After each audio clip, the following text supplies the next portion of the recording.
Hi to all. ఇక్కడ ఒక red colour sari అయితే ఇప్పుడు మనం న్యూ స్టైల్లో వియర్ చేద్దామండి. ఈ శారీ నేను 8 ఇయర్స్కి ముందు తీసుకున్నానండి. 800 రూపీస్ పడింది శారీ ప్రైస్ వచ్చేసి. దీని బ్లౌజ్ మాత్రం చాలా సింపుల్గా ఉండే, బట్ నేను ఇలా హ్యాండ్స్ని డిజైనర్ హ్యాండ్స్గా అయితే చేసేసానండి. ఈ హ్యాండ్స్ ఫుల్ వీడియో అయితే నేను నా ఛానల్లో అప్లోడ్ చేశాను, కింద లింక్ ఇస్తాను, ఒకసారి చూడండి.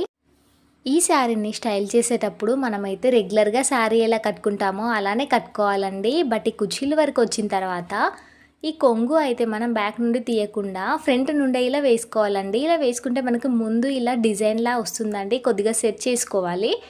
అండ్ ఇప్పుడైతే బ్యాక్ నుండి పళ్ళు అయితే ఫ్రంట్కి తీసుకొచ్చి కొద్దిగా సైడ్ నుండి అయితే తీసుకొచ్చి ఇక్కడ పిన్ పెట్టేయాలి. ఇప్పుడు టోటల్ రెడీ అయ్యి చూపిస్తాను. ఇలా ఉందండి. అండ్ ఎలా ఉందో ఈ శారీ నాకైతే కామెంట్లో చెప్పండి. మీకు నచ్చిందా అని? నచ్చితే ఒక లైక్ ఇవ్వండి. ఇలాంటి వీడియోస్ కోసం నా ఛానల్ని సబ్స్క్రైబ్ చేసుకోండి. Thanks for watching.